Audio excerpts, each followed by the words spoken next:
क्या आप विश्वास करोगे अगर मैं आपसे ये कहूँ कि पृथ्वी के अलावा भी कई सारे ऐसे प्लैनेट्स, मून्स और स्पेस ऑब्जेक्ट्स हैं जहाँ जीवन मौजूद है?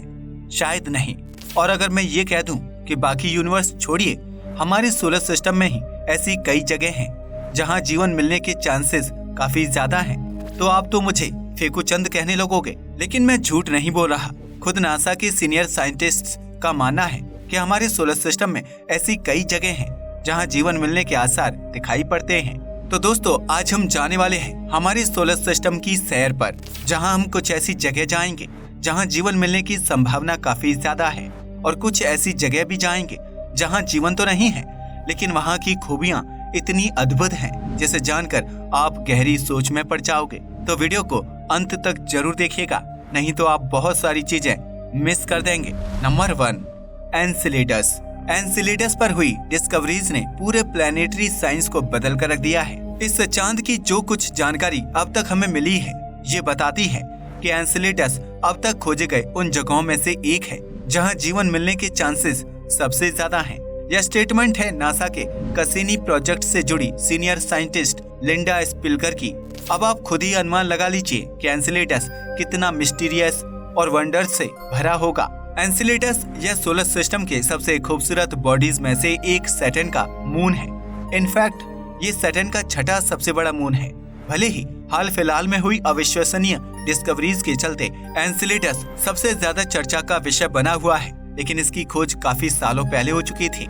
एनसेलेडस को 28 अगस्त साल 1789 में famous British astronomer William Herschel ने खोज निकाला था।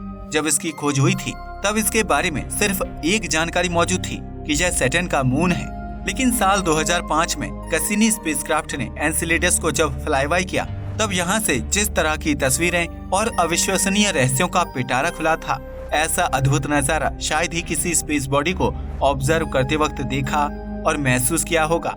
सैटर्न के समून का डायमीटर 500 किलोमीटर के आसपास है, जो यूनाइटेड किंगडम जैसे देश से भी छोटा है। एनसेलेडस के बारे में बताने के लिए इतना सब कुछ है कि इसके ऊपर एक डेडिकेटेड वीडियो बनाया जा सकता है। अगर आप चाहते हो कि एनसेलेडस जैसे अद्भुत रहस्यों से भरी दुनिया पर जल्दी से जल्दी वीडियो बनाया जाए, तो ज्यादा से ज्यादा लोग कमेंट सेक्शन में यस लिखिएगा। खैर, डेडिकेटेड वीडियो आने तक झलकियों के रूप में कुछ जानकारी आपके साथ शेयर तो की ही जा सकती है।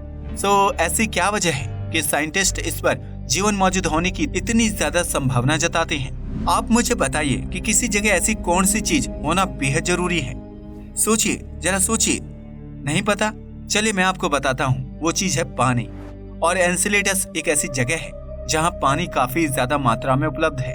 कैसिनी स्पेसक्राफ्ट की स्टडी के अनुसार एनसेलेडस की 30 से 40 किलोमीटर की थिक आइस शेल के नीचे 10 किलोमीटर गहरा एक ग्लोबल ओशन मौजूद है।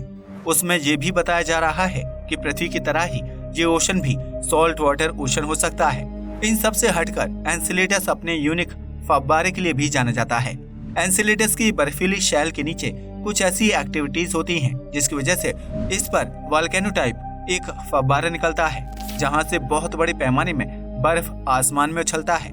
इतना ज्यादा उछलता है कि इसका बर्फ सीधा सैटर्न की ई रिंग में पहुंच जाता है, और जिस स्पीड से ये स्पेस में रिलीज होता है वो चौंका देने वाली बात है।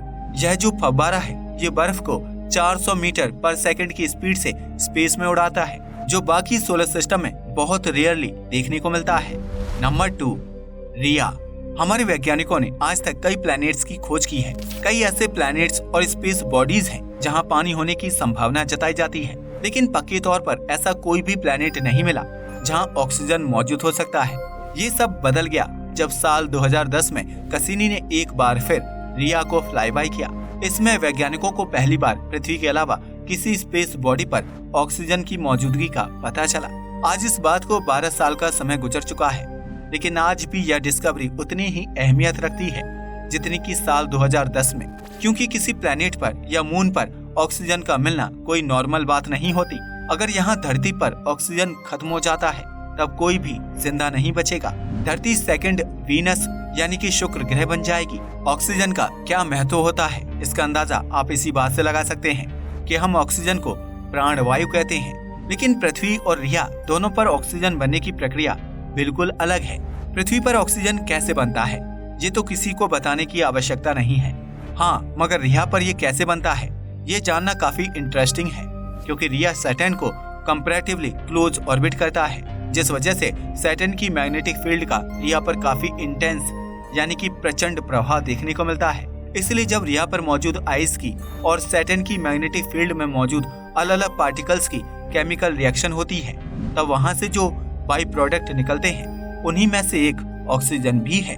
एनसेलेडस की तरह ही रिया भी सैटर्न का मून है। इनफैक्ट ये टाइटन के बाद सैटर्न का दूसरा सबसे बड़ा चांद है। ऑक्सीजन के अलावा ये अपनी रचना को लेकर भी काफी सालों से स्पेस साइंस की फील्ड में चर्चा का विषय बना हुआ है। स्पेसिफिकली बात करें तो कैसिनी मिशन के बाद जब कैसिनी का और रिया का क्लोज एनकाउंटर हुआ था, तो आपको जानकर हैरानी होगी कि सैटर्न की तरह ही रिया के भी रिंग्स हैं। जी हाँ, आपने सही सुना, एक प्लेनेट का मून होकर भी रिया को रिंग्स हैं, जो अपने आप में एक अद्भुत कहलाने या हैरान कर देने वाली बात है।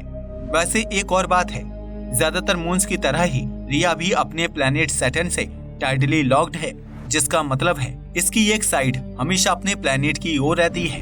Number 3, Ganymede, one of the most amazing solar body. Ganymede Jupiter का मून है। गैलीलियो ने जिन 4 मून्स को डिस्कवर किया था, गैनीमेड उन्हीं में से एक है, और इसलिए ये गैलीलियन मून के तौर पर भी जाना जाता है। गैनीमेड अपने आप में काफी बड़ा मून है। ये इतना बड़ा है कि अगर किसी स्पेस बॉडी को सिर्फ उसके साइज के आधार पर प्लेनेट माना जाए, तो आज गैनीमेड सोलर सिस्टम में एक प्लेनेट के तौर पर डेफिनेटली अपनी जगह बनाता, वो भी प्लूटो और यहाँ तक कि मरकरी को भी पीछे छोड़कर, क्योंकि ये इन दोनों से ही साइज में काफी बड़ा है। गैनीमेड सोलर सिस्टम में मून फैमिली का किंग है, क्योंकि ये सोलर सिस्टम के सबसे बड़े प्लेनेट जुपिटर का सबसे बड़ा मून होने के साथ ही गैनीमेड पूरे सोलर सिस्टम का सबसे बड़ा मून है। इसकी एक और खास बात है, गैनीमेड पूरे सोलर सिस्टम का इकलौता ऐसा मून है जिसकी खुद की एक स्ट्रॉन्ग मैग्नेटिक फील्ड है। ये इतनी पावरफुल है कि जब ये जुपिटर को ऑर्बिट करता है, तब इसका असर जुपिटर में भी देखने को मिलता है। डेफिनेटली जुपिटर की मैग्नेटिक फील्ड इतनी पावरफुल है कि इसके सामने गैनीमेड की मैग्नेटिक फील्ड का कोई ठहराव नहीं लगता। लेकिन हाँ, किसी मून के पास अपनी मैग्नेटिक फील्ड होना भी कोई छोटी बात थोड़ी ना होती है। कई दशकों से हम जिस एलियन सभ्यता वाली दुनिया की खोज में लगे हुए हैं, गैनीमेड भी उस लिस्ट का हिस्सा है, क्योंकि वैज्ञानिकों का मानना है कि गैनीमेड पर एक बहुत ही विशाल सॉल्ट वाटर ओशन मौजूद हो सकता है। वैज्ञानिकों के अनुसार इसकी पॉसिबिलिटी भी काफी ज्यादा है। रिया की तरह ही गैनीमेड पर भी ऑक्सीजन की मौजूदगी है, जो इसे जीवन की संभावना वाली जगहों की सूची में one of the top contender यानी दावेदार बनाता है। Number 4, Charon. Human space history में कई ऐसी चीजें हैं जिनको लेकर वैज्ञानिक कम्युनिटी बटी हुई है। कोई ऐसा मानता है तो कोई वैसा, लेकिन आज तक इससे ज्यादा कंट्रोवर्शियल और डिस्कस्ड स्पेस ऑब्जेक्ट कभी नहीं देखा गया। मैं बात कर रहा हूँ प्लूटो की। साल 2006 तक प्लूटो एक फुल फ्लेज्ड प्लेनेट हुआ करता था, लेकिन एक प्लेनेट होने की कुछ कंडीशन ये फुलफिल ना कर पाने के कारण इसने प्लेनेट होने का टैग खो दिया, और आज यह एक डॉर्फ प्लेनेट कहलाता है। चेरोन इसी डॉर्फ प्लेनेट प्लूटो का मून है। चेरोन प्लूटो का सबसे बड़ा मून है। इसकी खोज साल 1978 में नासा के एस्ट्रोनॉमर जेम्स क्रिस्टी ने की थी। मजे की बात तो ये है कि जेम्स ने इसे अनजाने में खोज लिया था। दरअसल जेम्स प्लूटो की सन के अराउंड ऑर्बिट को ऑब्जर्व कर रहे थे, तभी उन्हें प्लूटो के आसपास कुछ अनयूजुअल होता दिखाई दिया। ये क्या था, इसका पता लगाने के लिए उन्होंने इसकी अच्छे से जांच पड़ताल शुरू की, और रिजल्ट के तौर पर चेरोन की डिस्कवरी हुई। चेरोन की प्लूटो से दूरी की बात करें तो ये प्लूटो को सिर्फ 19,640 किलोमीटर की दूरी से होकर ऑर्बिट करता है, जो अपने आप में एक हैरान कर देने वाली बात है, क्योंकि इतना बड़ा दिखने के बावजूद हमारा मून हमसे 3,85,000 किलोमीटर दूर है। जहां इतना दूर होने के बाद भी हमारा मून हमें मेस्मराइज यानी सम्मोहित कर देता है। तो सोच के देखो, अगर हम प्लूटो पर होंगे और वहां से चेरोन को देखेंगे तो वो कितना अमेजिंग नजारा होगा। चेरोन लगभग प्लूटो के साइज का आधा है। प्लूटो और चेरोन की जोड़ी सोलर सिस्टम में अपनी एक विशेष जगह बनाए हुए है।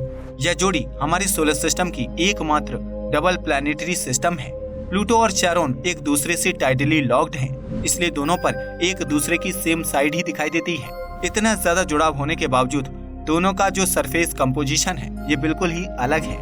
Number 5, Phobos. फोबोस को समझने से पहले आपको एक बात बताना बेहद जरूरी है। पृथ्वी के बाद अगर पूरे सोलर सिस्टम में सबसे खूबसूरत प्लेनेट कोई है तो वो सैटर्न है, और सैटर्न को उसकी खूबसूरती दिलाती है उसकी रिंग्स, जो पास जाकर देखने पर भले ही रिंग की तरह ना दिखती हो, मगर दूर से जो नजारा दिखता है वो गजब का है। आपको जानकर हैरानी होगी, लेकिन आने वाले कुछ सालों में सैटर्न की तरह ही एक और प्लेनेट को रिंग्स मिलने वाली है। ये प्लेनेट और दूसरा कोई नहीं बल्कि हमारा पड़ोसी मार्स यानी कि मंगल है। जी हाँ, आपने सही सुना, मंगल को जल्द ही रिंग्स मिलने वाली है, जो इसकी सुंदरता के साथ इसकी जियोग्राफिकल कंडीशन, वेदर कंडीशन और लगभग पूरी की पूरी रचना बदलने वाली है। आपके मन में ये सवाल आ रहा होगा कि अभी तो मार्स पर ऐसा कुछ अजीब नहीं हो रहा, फिर इसके अराउंड रिंग्स कैसे बन जाएगी। यहाँ एंट्री होती है हमारे फोबोस भैया की। फोबोस और डीमोस ये दो मार्स के मून्स हैं। इनमें फोबोस सबसे बड़ा है।